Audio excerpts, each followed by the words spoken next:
وقاتلوا فی سبیل اللہ الذین یقاتلونکم ولا تعتدوا، اور اللہ کی راہ میں قتال کرو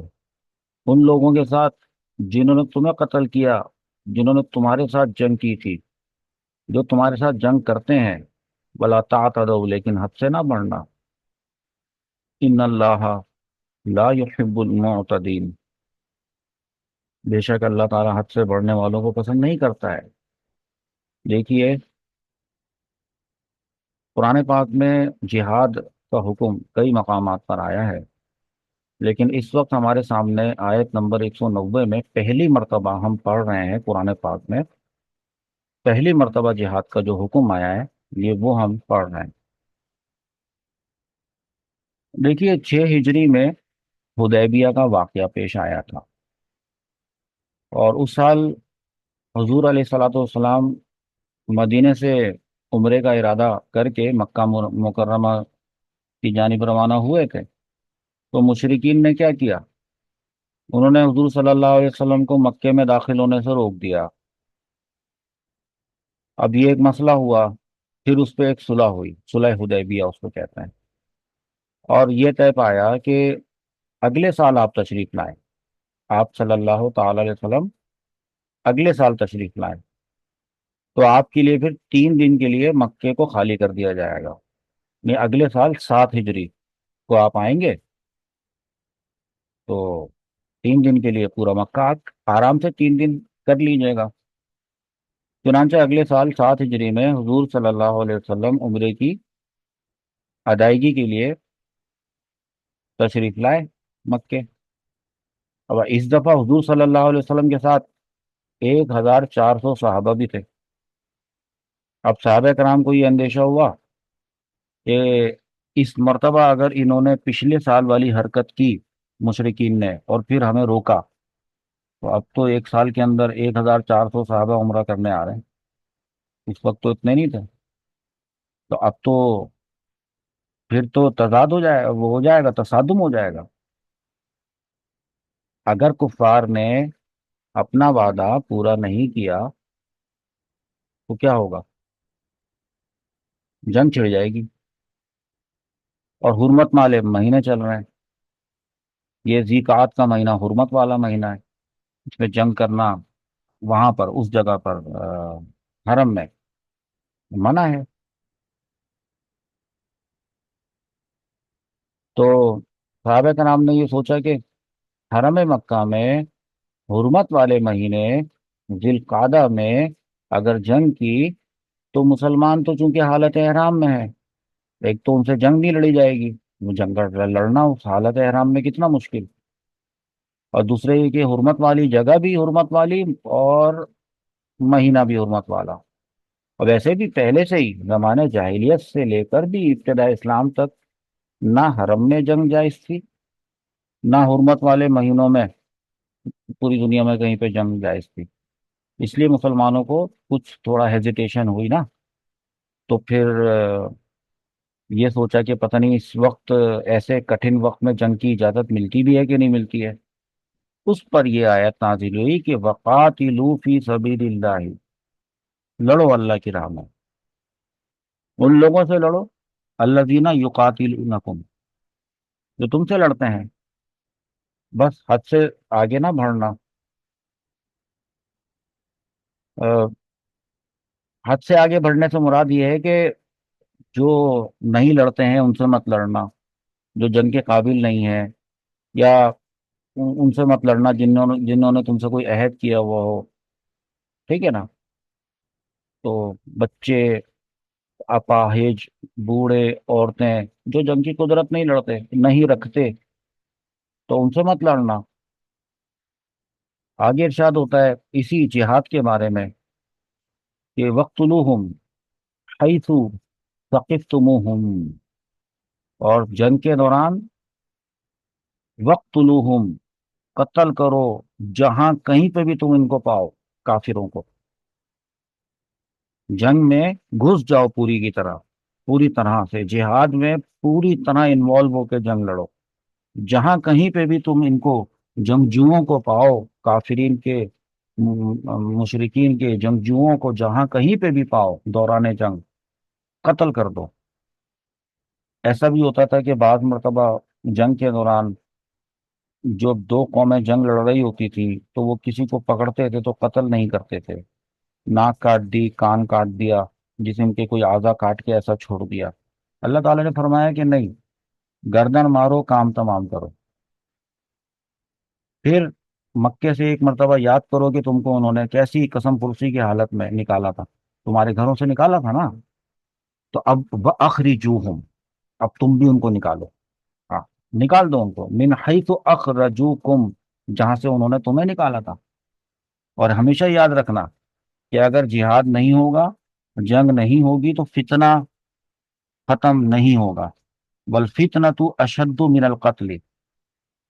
فتنہ قتل سے زیادہ شدید ہوتا ہے۔ ہاں، تم یہ نہیں سمجھو کہ یہ قتل ہو رہا ہے تو قتل و غارت کری ہو رہی ہے، تو ادھر سے وہ ہمیں قتل کر رہے ہیں تو ادھر سے ہم ان کو قتل کر رہے ہیں، تو یہ کوئی جہاد کوئی بری چیز ہے یا یہ خطرناک چیز ہے، ایسا نہیں ہے۔ سب سے زیادہ خطرناک تو فتنہ ہوتا ہے، قتل سے بھی زیادہ خطرناک ہوتا ہے۔ البتہ کچھ باتوں کا لحاظ رکھ لینا، اور وہ یہ ہے کہ ولا تقاتلوہم، تم ان کو مسجد حرام میں مت قتل کرنا، ولا تقاتلوہم عند المسجد الحرام، ہاں وہاں مسجد حرام کے پاس نہیں کرنا ان کو قتل، جنگ وہاں پہ نہیں کرنا، حتیٰ لیکن حتیٰ یقاتلوکم فیہ، اب اگر وہ وہاں پہ حملہ کر دیں تو پھر یہ نہیں کرنا کہ پھر ہمارے یہ حکم سوچنے میں لگ جانا کہ مسجد حرام میں، تو اپنے آپ کو ہلاکت میں مت ڈال دینا۔ اگر مسجد حرام میں وہ قتل کریں، وہ جہاد، وہ جنگ کریں، تم پہ حملہ کریں، پھر تو بھرپور بھرپور ان کا جواب دینا۔ حتیٰ یقاتلوکم فیہ، اگر وہ کریں پہل تو، فَإِن قاتلوکم، پھر اگر وہ تم سے لڑیں، فَاقْتُلُوهُمْ، تو تم ان سے لڑو، کسی بھی قسم کی ہیزیٹیشن اگر ہو اس کو اپنے دل سے نکال دو۔ اب دیکھیں نا، کافروں نے، اللہ تعالیٰ کیا ارشاد فرما رہے ہیں، کافروں نے تمہیں مکے سے بے دخل کر دیا تھا، اور اب بھی تمہارے ساتھ وہ جنگ کرنے کے لیے ہر وقت تیار ہیں، ہر کافر ہر وقت جنگ کرنے کے لیے تیار ہے۔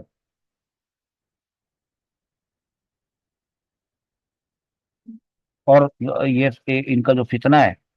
وہ تو قتل سے بھی بڑھ کر ہے،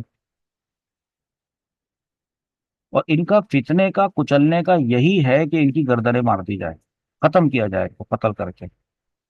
کیونکہ یہی ان کے ان جرائم کا بدلہ ہے، کذالک جزاء الکافرین، اسی طرح یہی جزاء الکافرین ہے، کافروں کا یہی بدلہ ہے۔ اب اگر اس میں سے جنگ کی وجہ سے، قتل کی وجہ سے وہ باز آ جائیں، کیونکہ بہت سے لوگ اسلام قبول کرنے کے لیے تیار بیٹھے ہوئے ہوتے ہیں، پتہ ہے بہت سے لوگ، لیکن وہ اسلام قبول کرنے سے اپنے گھر والوں سے اور اپنے خاندان سے، سوسائٹی سے، اپنے بڑوں سے ڈر جاتے تھے۔ جہاد ہوتا تھا نا، مسلمانوں کی طرف آ جاتے تھے، مطلب جہاد میں تو کسی کو نہیں، جنگ ہو رہی ہے کسی کو کچھ نہیں پتا چلا کہ کون کدھر چلا گیا۔ اب جہاد میں تو گھمسان کی جنگ ہو رہی ہے، مارا ماری، قتل و غارت، خون، یہ تو وہ مسلمانوں کی طرف چلے جاتے تھے اور کہتے تھے ہم تو اسلام قبول کریں گے، اور وہ مسلمانوں کی طرف سے بعض مرتبہ لڑتے بھی تھے، تو اب تو وہ مسلمانوں کے ساتھ ہو گئے، اب تو ان کو کوئی نہیں پکڑ سکتا۔ اللہ تعالیٰ نے ارشاد فرمایا فَإِنِ انتہوا، اگر وہ باز آ جائے، فَإِنَّ اللَّهَ غَفُورٌ رَحِيمٌ، تو اللہ تعالیٰ بخشنے والا اور ہمیشہ مہربان ہے۔ ہاں، اچھا، رہی بات فتنے کی، فتنے کو ختم کرنے کی، تو ذہن میں رکھنا بھائی، ہمارا حکم یہ ہے کہ وَقَاتِلُوهُمْ حَتَّى لَا تَكُونَ فِتْنَةٌ، اس وقت تک لڑتے رہنا جب تک کہ فتنہ ختم ہی نہ ہو جائے، پورا کا پورا فتنہ کچل جائے، فتنہ جڑ سے ختم ہو جائے، تب تک وقاتلوہم، اور کیا نہ ہو جائے، وَيَكُونَ الدِّينُ لِلَّهِ، اور خالص اللہ رب العزت کی عبادات کے لیے دین اللہ تعالیٰ کا ہو جائے، اللہ تعالیٰ کا دین اسلام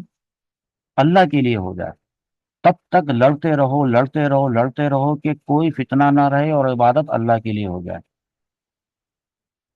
فَإِنِ انتهوا، پھر وہ باز آ جائیں تم سے لڑنے سے، جب وہ باز آ جائیں، فلا عدوان الا علی الظالمین، تو پھر ان تو صرف ان پر، ظالموں پر ہی صرف زیادتی کی جائے گی، ظالموں ہی کو سزا دی جائے گی۔ وہ جو باز آ گئے فَإِنِ انتهوا، ان کو چھوڑ دیا جائے گا، کہ اگر وہ باز آ جائیں تو صرف ظالموں پر سختی کی سزا باقی رہے گی اور کسی پر نہیں رہے گی۔ الشہر الحرام بالشہر الحرام، ادب والے مہینے ہیں، اور ادب والے مہینے کے بدلے میں ادب والا مہینہ۔ اگر انہوں نے تم سے ادب والے مہینے میں قتال کیا تھا، تو اب اگر تم کو ادب والے مہینے میں قتال کرنا پڑ رہا ہے تو جنگ کی تو ابتدا انہوں نے کی تھی، تو بے حرمتی تو انہوں نے کی تھی، تو اب تم جو قتال کر رہے ہو وہ کوئی بے ادبی نہیں ہے، وہ تو تمہارا بدلہ ہے، وہ تو تم وہ تو تم ان کو ان کے اس فعل کا بدلہ دے رہے ہو۔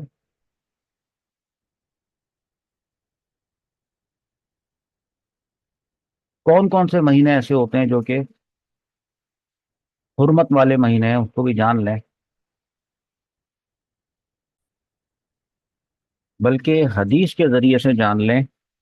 کہ حضرت ابو بکر صدیق رضی اللہ تعالی عنہ سے مروی ہے، نبی صلی اللہ علیہ وسلم نے فرمایا سال میں 12 مہینے ہوتے ہیں، جن میں سے 4 مہینے حرمت والے ہیں، 3 تو مسلسل ہیں یعنی لگاتار، ذوالقعدہ، جیکات جس کو آپ کہتے ہیں، ذوالحجہ اور محرم، یہ 3 مہینے ہو گئے،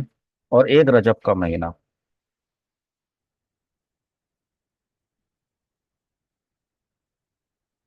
اب معاملہ کیا تھا کہ مسلمانوں کو چونکہ حرمت والے ان 4 مہینوں میں جنگ لڑنا بہت بھاری لگ رہا تھا، کچھ غلط لگ رہا تھا ان کو، اس لیے اللہ تعالیٰ نے ان کی تسلی کے لیے اللہ تعالیٰ نے فرمایا ہے کہ دیکھو یہ حرمت والے مہینے میں جنگ کی اجازت تو اللہ تعالیٰ نے دے دی ہے، تو جب اللہ کی اجازت سے تم جنگ کرو گے تو کوئی حرمت پامال ہونے کی کوئی وجہ تو نہیں رہ جاتی۔ انہوں نے تمہیں عمرہ کرنے اور مکے میں داخل ہونے سے روکا تو تھا، لہذا اب اگر تم ان سے لڑتے ہو اور ان کا خون بہاتے ہو تو یہ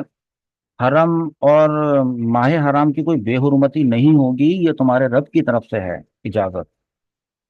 اللہ کی اجازت کے ساتھ ہوگا۔ اور پھر یہ جو الشہر الحرام بالشہر الحرامی، دراصل یہ لڑائی اصل میں حرمتوں کا بدلہ ہوگا۔ کیسے؟ یعنی کافروں کا حرمت والے مہینے میں فتنہ فساد کرنا، یہ تو تھا ان کی طرف سے حرمتوں کو پامال کرنا، اور جو تم اب جنگ کرو گے تو تمہارا جواب دینا اصل میں حرمتوں کا بدلہ لینا ہے، نہ کہ تمہاری کوئی خدا نخواستہ اس حرمتوں کو پامال کرنا ہے۔ بس اس بات کا دھیان رکھنا کہ فمانی اعتداء علیکم، جو تم پر زیادتی کرے، کافر مسلمان پر ظلم کرے ہیں، تو پھر اس کا تم نے لڑتے ہوئے اور قتل کرتے ہوئے جواب دینا ہے، لڑتے ہوئے جواب دینا ہے، قتل کرتے ہوئے جواب دینا ہے۔ الشہر الحرام بالشہر الحرام والحرمات قصاص، تمام حرمات کا بدلہ ہے۔ فمن اعتدى علیکم، جو تم پر زیادتی کرے، فاعتدوا، تم بھی زیادتی کرو اس پر، جو تم پر زیادتی کرے، ومن اعتدى علیکم فاعتدوا، تم بھی اس پر، علیہ تم بھی اس پر زیادتی کرو، لیکن کتنی زیادتی کرو؟ بمثل ما اعتدى علیکم، بس اتنی ہی کرو جتنی اس نے تم پر زیادتی کی تھی۔ واتقوا اللہ، اللہ سے ڈرو، اللہ سے ڈرو، وَاعْلَمُوا، اور تم یہ بھی جان لو کہ ان اللہ مع المتقین، اللہ تعالیٰ ڈرنے والوں کے ساتھ ہے۔